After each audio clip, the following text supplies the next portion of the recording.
শিবিরকে, কারণ আপনারা শিবিরকে হত্যাযোগ্য করে তুলছেন। ঢাকা বিশ্ববিদ্যালয়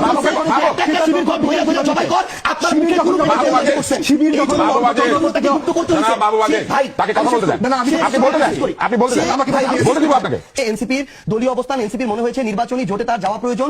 এনসিপির মনে হয়েছে এই না ভাই, এসব ফালতু কথা আপনি বলতে পারেন না। এই ধরনের ট্যাগিং রাজনীতি করে আওয়ামী লীগ অনেককে হত্যাযোগ্য গড়ে তুলছে। আপনি একটু আগে বলতেছেন যে আমরা ছাত্রলীগের তলে ছিলাম, হেলমেট ছিলাম, এখন আবার বলতেছেন না ভাই, আমি বলি এখন আবার বলতেছেন অধিকাংশ শিবির ছিলেন। তাহলে অধিকাংশ যদি শিবির আন্দোলন করে, এই আন্দোলনের ক্রেডিট আপনি তাকে দেন। আপনি আমাকে এটা বলেন, আমি সার্জিস আলম 2017 সালে যেদিন ঢাকা বিশ্ববিদ্যালয়ে গেছি, ওই ঢাকা বিশ্ববিদ্যালয়কে যখন এইরকম ছাত্রলীগের আওয়ামী লীগের অধীনস্থ একটা ক্যাম্পাস বানিয়ে রাখা হয়েছিল, আমাকে যখন গণরুমে প্রথম দিন গিয়ে উঠতে হলো, তখন আপনার কথাই ছিল যখন না কোনোদিনও না। আপনি আমার কথা না শুনে আপনি বলতে পারেন না। আমাকে যখন গণরুমে থাকতে হলো, আপনার কথা আমি বলিনি, আমাকে যখন গণরুমে রাখছে, গেস্ট রুমে রাখছে, আমাকে যখন অত্যাচার করলো, নির্যাতন করলো, শেষ করতে হবে। আপনি যখন পড়ছেন তখন এটা ছিল কিনা আমি জানি।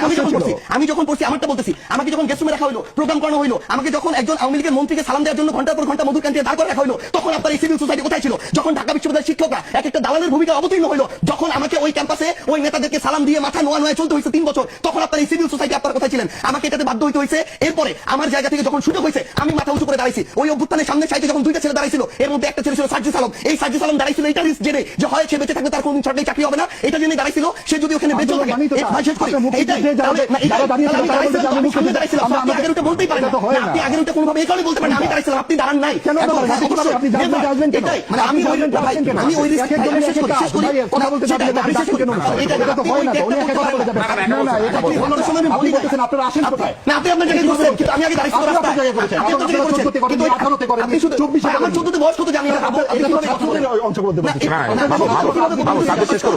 ছাত্র রাজনীতির যে ব্যাপার সেটা আমার যখন করার ছিল আমি করেছি। আমি শেষ করি। আপনারা ব্যর্থ হয়েছেন, শিবিরকে, কারণ আপনারা শিবিরকে হত্যাযোগ্য করে তুলছেন। ঢাকা বিশ্ববিদ্যালয়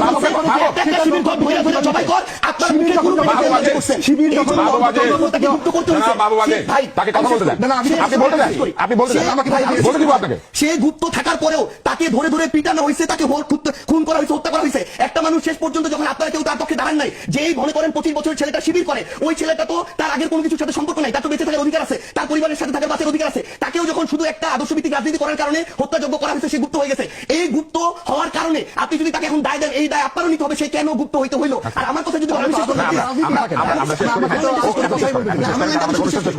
মানে দিন শেষে শুধু একটা জিনিস মনে রাখতে হবে ভাই, দিন শেষে শুধু একটা জিনিস, আপনি অবশ্যই ভাইকে দিবেন, দিন শেষে শুধু একটা জিনিস মনে রাখতে হবে, যেটা হচ্ছে আমরা পুরো প্রেক্ষাপটটা না জেনে ব্যক্তিগত চিন্তা কারো উপরে চাপিয়ে দিতে পারি না। এনসিপির রাজনীতি করবে, এনসিপি নির্বাচনের প্রয়োজনে সেটা করেছে, নির্বাচন শেষ হয়েছে। এখন এনসিপির যেটা বাংলাদেশের স্বার্থে, জনগণের স্বার্থে, দলকে সামনের দিকে এগিয়ে নিয়ে যাওয়ার জন্য যেটা যৌক্তিক মনে হবে, এনসিপি তার জায়গা থেকে ওইটা করবে। এবং আমরা শুধু এইটুকু স্পষ্ট করে বলি, আমরা এখন এটা মনে করি যে মুক্তিযুদ্ধই আমাদের ভিত্তি এবং 24 হচ্ছে আমাদের নতুন করে আমাদের একটা পুনর্জন্ম। এই ভিত্তিটাকে মেনে আমরা আমাদের এই 24-এর আকাঙ্ক্ষাটা ধরে সামনের দিকে চলবো। জনগণ যদি আমাদেরকে মনে করে প্রাসঙ্গিক, আমরা প্রাসঙ্গিক থাকবো। জনগণ যদি মনে করে প্রাসঙ্গিক না, আমরা প্রাসঙ্গিক থাকবো না। কিন্তু কেউ যদি কোনো কিছু চাপিয়ে দিয়ে ব্লেম গেম খেলে মানুষকে বিভিন্ন ভাবে তার চিন্তাটা চাপিয়ে দেওয়ার চেষ্টা করে, এটা টিকবে না।